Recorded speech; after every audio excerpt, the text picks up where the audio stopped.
Okay, so once again, our objective today is to learn the atomic structure and its history. So some of this is going to be a little bit of review because you should have remembered atoms or studied atoms in 6th grade and in 7th grade. Okay? So let's start off by looking at what it is. We know that atoms are the building block of all matter. So all matter is made out of atoms. So first of all, before we move any further, let's review what matter is. So Marissa, can you tell me what matter is? Something takes up space? Okay. And does anybody want to add something to that? Yes, Leslie? And you can measure mass. So anything that has space and that takes up space and has mass. So Jared, can you tell us again what matter is? It's anything that takes up space and has mass. Anything that takes up space and has mass. Very good. All right. So atoms are the building block of the building blocks of that matter, right? So do atoms take up space and have mass? Yes. Well, if matter is made out of atoms and matter takes up space and has mass, do atoms take up space and have mass? Yes. Yes. Okay. So they take up space, they have mass, and that's what we're going to look at. Okay. Now we're going to look inside the atom and its subatomic particles. In the past, whenever they talk about atoms, I'm sure your teachers say, "Oh, you need to know the parts of the atom." Remember that? You just have to know the parts of the atom. They say parts of the atom, parts of the atom, parts of the atom. I will no longer say parts of the atom. I will say you need to know their subatomic particles. Our essential question today is, what are the 3 subatomic particles, their charges, their location, and their mass? You probably already know the 3 subatomic particles, their charges, and their location, maybe not their mass. You know the subatomic particles, you just have never called it that. You called it parts of the atom. Subatomic particles are just the parts of the atom. Now remember in science I told you start learning some suffixes and prefixes, so it'll help you remember or learn what the word is, figure out what the word is. So subatomic, because that's probably a word you haven't heard. Subatomic. Who can split that in half into 2 words? Sub and atomic. Sub is a prefix, atomic is a root word, right? So atomic deals with atoms. Okay? Atomic bomb. A bomb because of atoms, the splitting of atoms specifically. So sub. Give me some words that start with the prefix sub. Substitute, submarine. Have you heard it? Subway? I know it's food, but subway under the train station. Okay, subway. So let's talk about subway and submarine. Subway and submarine, what do they have in common? They travel. What else? They're both under something, right? A subway underground, the submarine under the water, right? So what do you think sub means? Under or inside. Okay, it's inside the ground. It's inside the water. Sub, the prefix sub, means in or under. So subatomic particles would be atomic particles inside the atom. So do you see, and the reason I know that I'm not going to test you on that, but you need to start thinking about those things because if you break words up, it gives you an idea what it means. Okay? So when you come across words that you don't know, try to break it up. If there's a prefix, try to break it up and see if you know other words with that prefix and figure it out. Okay? So, what are the 3 subatomic particles?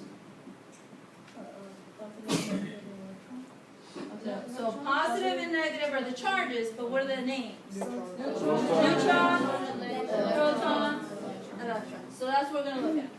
So let's start looking at the protons. So we need to know that the protons are positive. They're found in the nucleus.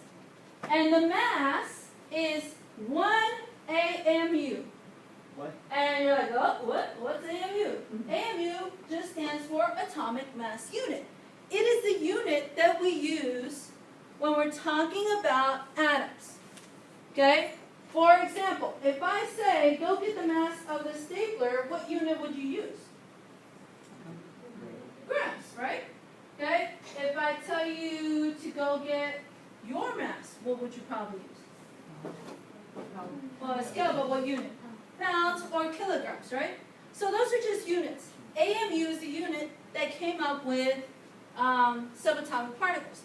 This is the reason. If I did the mass of protons in grams, I would give you numbers such as 0.0000000000000, many more zeros, 1. Does that make sense to you? Do you know what that is? Do you have an idea of what 1,000 zeros and 1 means? No. Do you even know what that looks like? I mean, no, but like in actuality, can you see something that small? No. So that number to you makes no sense, right? You can't understand it because it's such a small number, correct? So scientists came up with a unit just specifically for subatomic particles, which is AMU, the atomic mass unit. So protons are 1 atomic mass unit. If we change that to grams, like I said, it'd be 0.00 and a whole bunch of zeros and 1. Okay? Which you don't want to write down, right? Now, then we come to the next one, which is neutrons.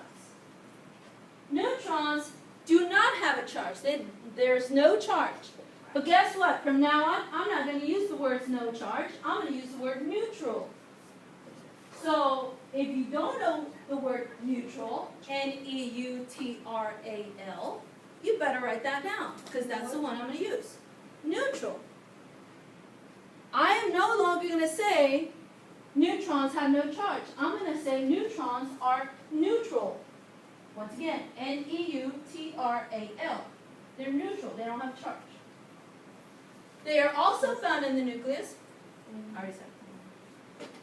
And their mass is 1 AMU. So 1 atomic mass unit. So it's the same size as the proton. So both protons and neutrons in the nucleus, both of them are 1 AMU. Protons are positive, neutrons are neutral. Then we come to the last one, which is electrons. Electrons are negative, and they're found outside of the nucleus. Now, outside of the nucleus, there's a name for that, and we're going to use that name. The name for the outside of the nucleus is called the electron cloud. So when I refer to the outside of the nucleus, I'm going to say electron cloud. I'm not going to say outside. Right? So the electrons are negatively charged, so they're negative. They're found in the electron cloud, and their mass is 1/1836 AMU. And here's my question to you. Do you really think I want you to memorize that number? No. What do you think I want you to understand about the mass of the electron compared to the other two? Smaller. As a lot smaller, right? Almost insignificant. This is like having $1. This is, okay, or this is finding $1, and this is finding a penny. Are you going to be really happy because you found a penny for the most part?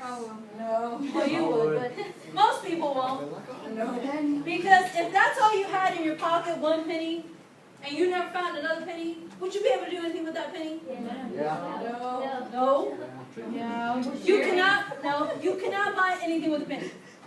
So, regardless of your smart alecky remarks, you cannot tell me you can buy anything with a penny. It's insignificant, correct? Now, if you have 99 more pennies, Yes. that's a different story. But I'm just saying 1 penny. So, if you have something this small, it's very insignificant, and that's what I want you to make sure you understand. The protons are 1 AMU. That's still small to us, but in compared to when we're talking about an atom, it's a mass. Neutrons, 1 AMU. Electrons, they're so small, their mass sometimes are ignored, and I'll talk about that tomorrow.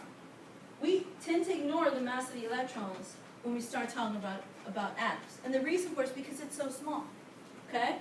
So, looking at those things, here's my question, and this is important, and you make sure you write it down. Where is most of the mass of an atom? In the nucleus. Antonio, can you tell me why most of the mass is in the nucleus? Because proton and neutrons are inside and they're the ones that have the mass. Very good. Okay, Alexis, can you tell me, or either repeat what Antonio said, or tell me why, in your words, most of the mass is in the nucleus?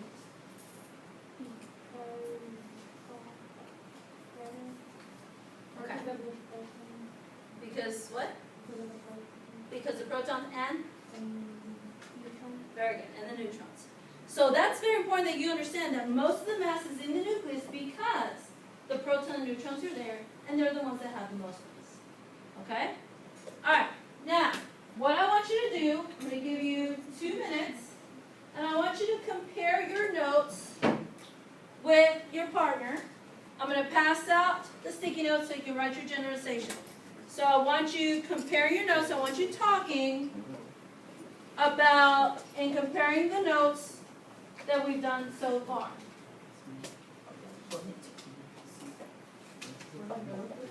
Nope. Do more. I know, we need to. Each of you.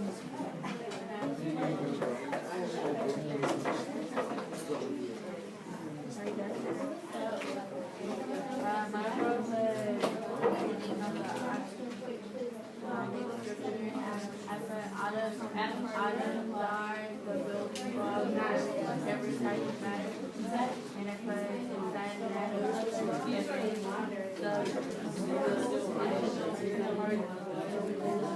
and then I put it by the DE and I put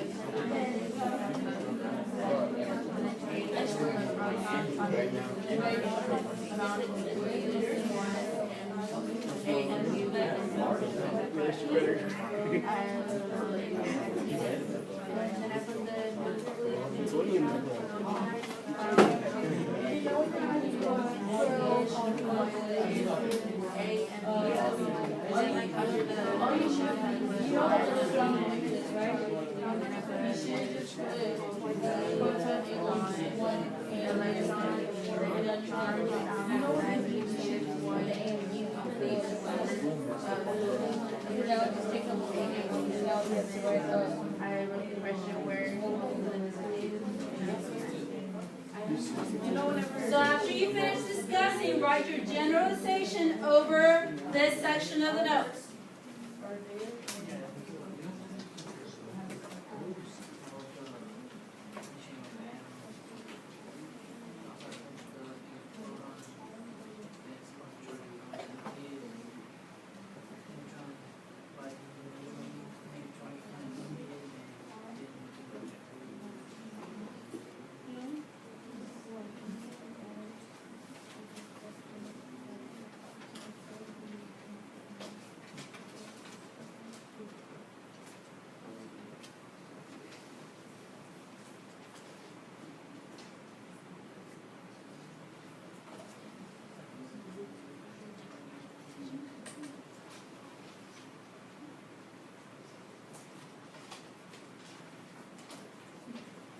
Yes. A general statement, a statement that kind of summarizes what we just wrote. So it's almost like a 1 or 2 sentence summary.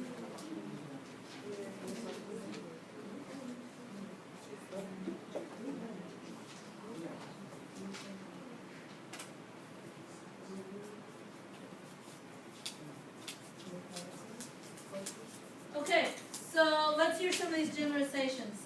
Edgar, can you share your generalization, please? Atoms take up space and have mass. Okay, atoms take up space and has mass. Okay.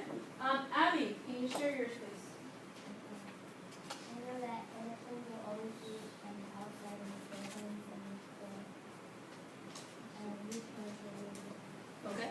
Electrons will be on the outside, protons and neutrons will be on the inside. Zachary, could you read yours, please? What about an atom? What are inside the nucleus and the electrons out? Okay, very good. Brian? And there's 3 types of charges on the subatomic particles, and there are in the atom. Okay, very good. All right, so remember, these generalizations are summing up or summarizing this section in the notes. It's to help you whenever you start writing your complete summary. That's what we do. So make sure you stick it in there, and let's move on to the next section. So, over thousands of years, we have learned a little more about atoms as time has gone by. Okay? So as time has gone by, the theories on what an atom is and how it is have changed. So we have several atomic theories, but all of them have in common that all matter is composed of these tiny particles, and these particles are called atoms. Okay? So we're going to look at how the thinking of atoms began. So we're going to look at all the theories. So the model of what we think an atom looks like has changed over a prolonged period of time. It started off in Greece. The Greeks were the first ones to kind of come up with what an atom was. So about 2,400 years ago, and by the way, do you think I want you to know these dates? No. I just want to give you time. All right? A philosopher named Democritus, so a Greek philosopher named Democritus, came up with the first theory of the atom, is that saying that the atom was the smallest piece of matter. And the way he came up with that is because of just kind of thinking of what things were. So let's say he took this piece of rock and he started kind of thinking and analyzing. He said, okay, well, what if I break this rock in half? And then in half, and then in half, and I'm going to keep cutting and cutting and cutting. I'm eventually going to get to a point where I can't cut anymore. That the piece, the smallest piece that makes this rock up, cannot be divided anymore.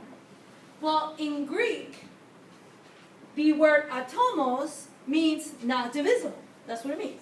So the word atomos means not divisible. So he called that smallest piece an atom.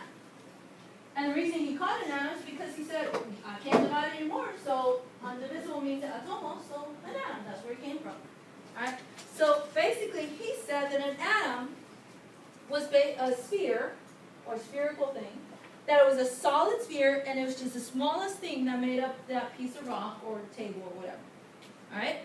So that was the first atomic theory, saying that the model of an atom, or what an atom was, is a little sphere that's completely solid, and that's what it was. It's just the smallest piece of whatever of matter. Then, another guy came along, his name was Dalton, in the early 1800s, and added to that theory. So he still believed that it was this big sphere, complete solid sphere. Okay? But he added to that. So we came up with the atomic theory. This is important.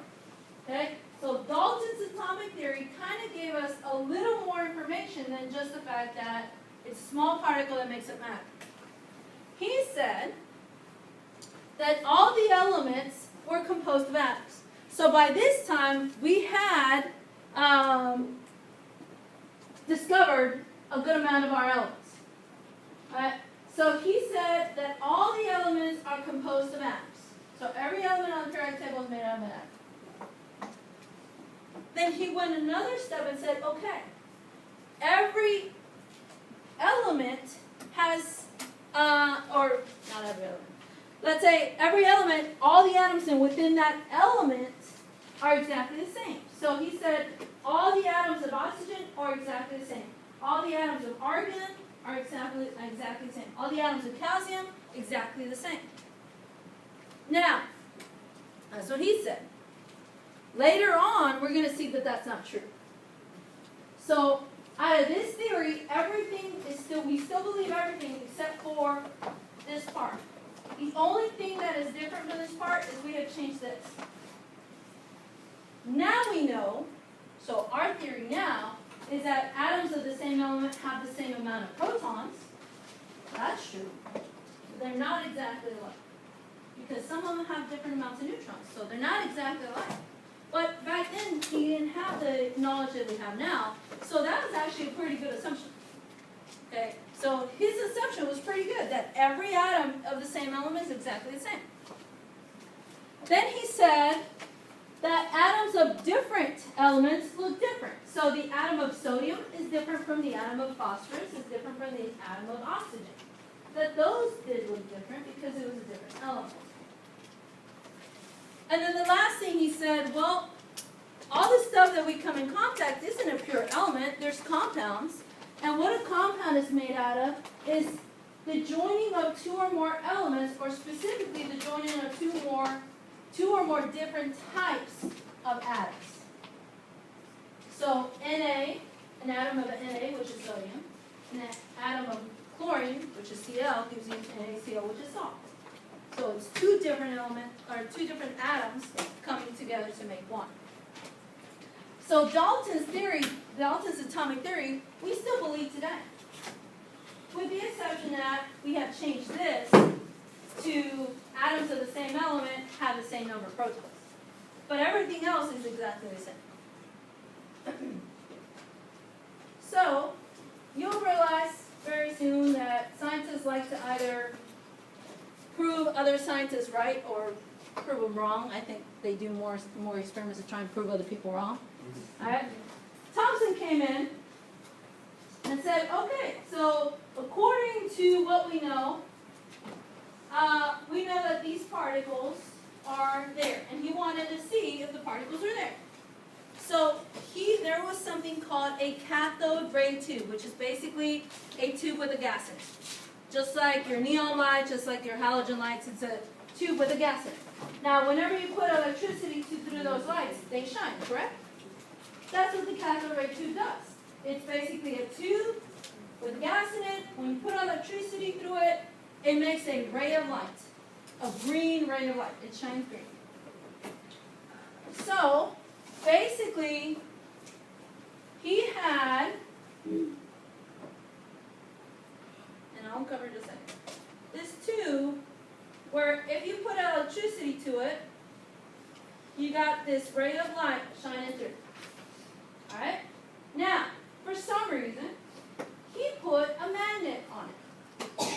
So, he had this tube, electricity, alright? And he put this magnet, and he put the positive end of the magnet to it, and he saw this. So he saw that ray of light going towards the magnet. So instead of just going straight through, it actually went through to the magnet. It got attracted to the magnet. Then he did it again. But now he put the negative side, and he saw this.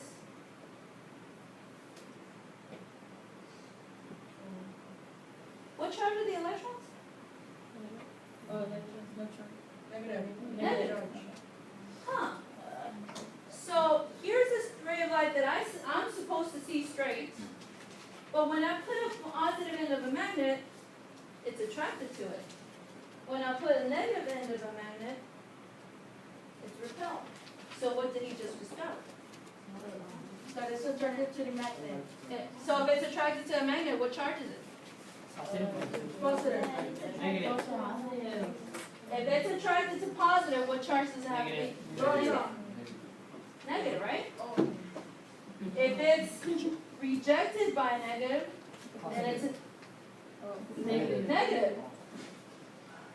So he discovered the electron because of this experiment.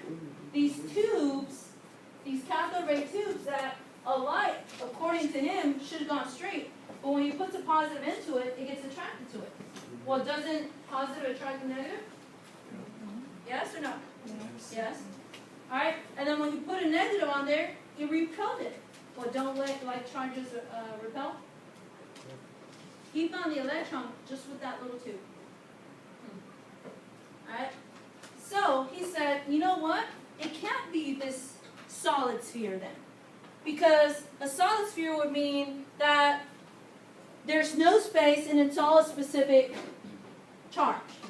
So he came up with what he called the plum pudding model, which to you, that means nothing. So let me change it. Think of a cookie dough, chocolate chip cookie dough. All right? chocolate chip cookie dough. Here, if I have a ball of chocolate chip cookie dough, I have the dough, correct? I can see it. And I also see the chocolate chips. And they're all around it, right? And they're all in the center. They're all just kind of mixed in. The plum pudding model basically was like a chocolate chip cookie, ball of chocolate chip cookie dough. Okay? You had a ball of stuff with chocolate chips immersed or all over the place. That's what the plum pudding model was. So he thought that it was a ball with a bunch of negatives all around it and all inside it. That's what the model turned out to be, or what he thought it was. But then, once again, scientists like to run experiments and prove people wrong, I guess. Another guy came along, his name was Rutherford.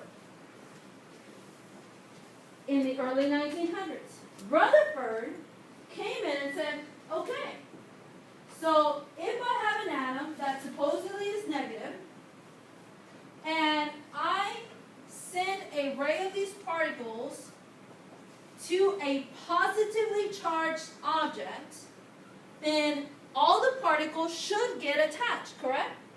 Because doesn't positive attract negative? Okay, so if I send these negative particles to a positively charged gold foil, all the particles should basically stay on that foil for the most part. So he said this. He said if I send an array of particles and I have a piece of gold foil, and it's positively charged. This is positive. He's saying if this is negative, it's going to stop right there and that's it. You're not going to see these particles anywhere else because they'll just attach to the gold foil and done. Right? That's not what he saw. So here was the ray of particles that came towards this positively charged thing. Most of them stayed. So a little bit of them came, went through, but that makes sense, right? Because nothing is completely solid. There's always little holes, okay? But he saw this. Some of these rays bounce back. If they're all negative, they should all stay. But some of them were repelling. So something had to be what charge here? Positive.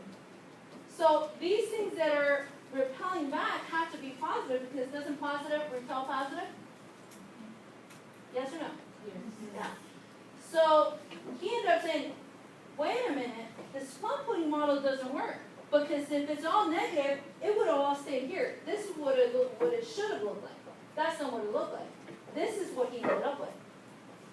So that means that this is showing you that you have something positive in there. He discovered the proton. Because he discovered the positive charge inside the atom. Now, he went one step further and said, okay, so there is a positive in there. But I realized that most of the particles stuck to the paper. That means that the first thing they came in contact with was a negative. Which means the positive has to be hidden within the center. Because they still think it's kind of spherical. Okay? And that center, because it was a center, he called it nucleus, because that's what the word nucleus means, a center. Can you put your head up, please? Everybody's tired, including myself. Alright?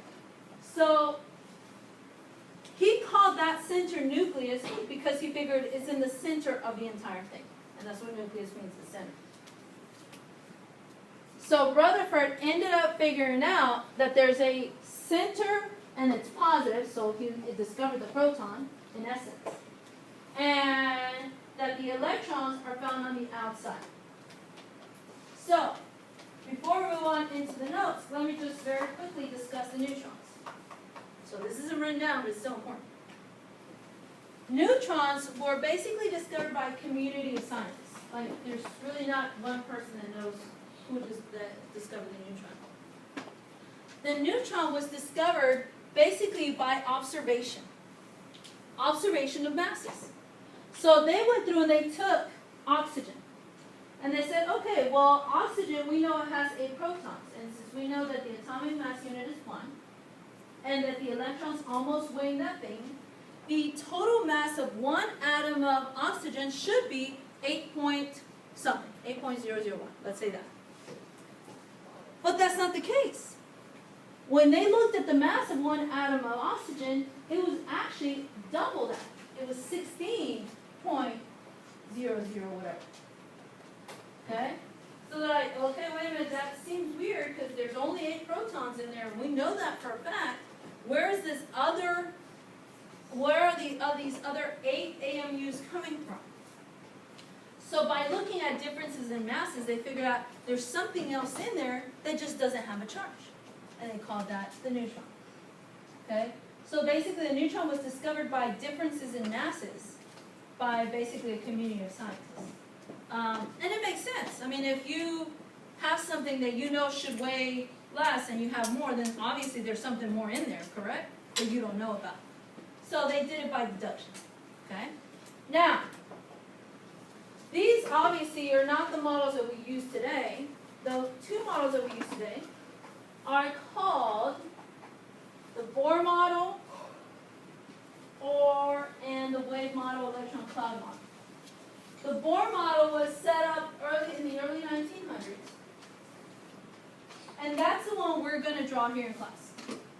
And the reason we're going to draw this one in class is because that's the only 2-dimensional model. The other one's 3-dimensional.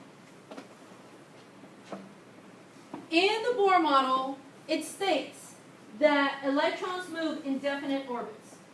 Basically, it says that electrons that are closer to the nucleus since it's less space, there can't be that many of them. If you have a lot of them, there are going to be a lot of collision. So basically, they say that around the nucleus, right beside it, you only have 2 electrons moving around it. And then in a next orbit, energy level, pathway, you can have up to 8. Then on the next orbit, you can have 8. Then on the next one, you can have 18, and then it goes up from there. Now, we do that because it's easy to draw. That's really not the way it goes. Because think about it. An atom is a 3-dimensional thing because it makes up matter, and matter is 3-dimensional, correct? So, if you have the nucleus right here, the electron going this way, it's not always going to go like that. It can go this way, it can get a little closer, it can get a little farther away.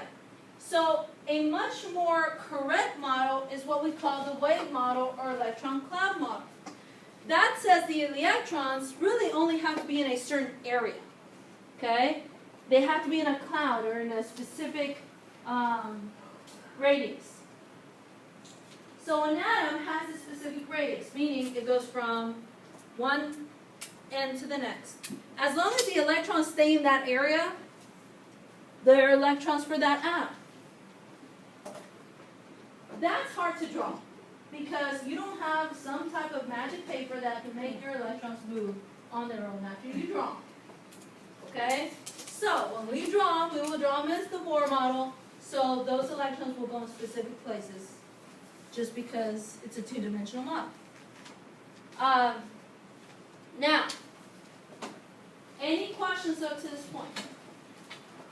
So, I'm going to give you 2 minutes to talk and discuss what you wrote. Write your generalization. That is the end of the notes for today.